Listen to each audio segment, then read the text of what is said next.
ঢাকার শাহবাগে March for Gaza কর্মসূচি ঘোষণা করেছে। সেই কর্মসূচিতে আমরা ইনশাল্লাহ থাকছি।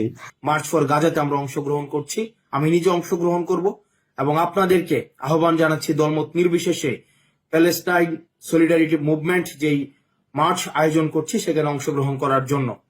আগামী 12ই এপ্রিল শনিবার বিকেল 3টায় শাহবাগ থেকে মানিক মিয়া অ্যাভিনিউ অভিমুখে মার্চ ফর গাজা শিরোনামে একটি কর্মসূচি আয়োজিত হতে যাচ্ছে। আসুন আমরা সবাই মিলে সর্বস্তরের মানুষ এই বিক্ষোভ মিছিলে অংশগ্রহণ করি। আমি আশা করছি বাংলাদেশের সকল দল মত চিন্তা দর্শনের মানুষ প্রত্যেকে যার যার জায়গা থেকে বিক্ষোভে সামিল হওয়ার চেষ্টা করবেন।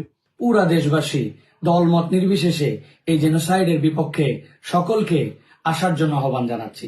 ইনশাআল্লাহ তাআলা আমি নিজে সশরীরে এই বিক্ষোভ সমাবেশে উপস্থিত থাকব এবং আপনারাও দলে দলে যোগদান করুন। মানবতার পক্ষে, ন্যায়ের পক্ষে, গাজাবাসীদের সমর্থনে দল মত জাতি বর্ণ পেশা নির্বিশেষে সবাইকে এই প্রোটেস্টে অংশগ্রহণের জন্য আমি উদাত্ত আহ্বান জানাচ্ছি। আমি এই বিক্ষোভ সমাবেশে অংশগ্রহণ করব। আমি বাংলাদেশের সকল নাগরিককে ধর্ম বর্ণ নির্বিশেষে সবাইকে আমি অনুরোধ জানাচ্ছি, আপনারা মানবতার পক্ষে অবস্থান নিন এবং গাজার নিপীড়িত জনগণের পক্ষে যে বিক্ষোভ সমাবেশ অনুষ্ঠিত হবে সেই বিক্ষোভ সমাবেশে সকলে মিলে অংশগ্রহণ করুন।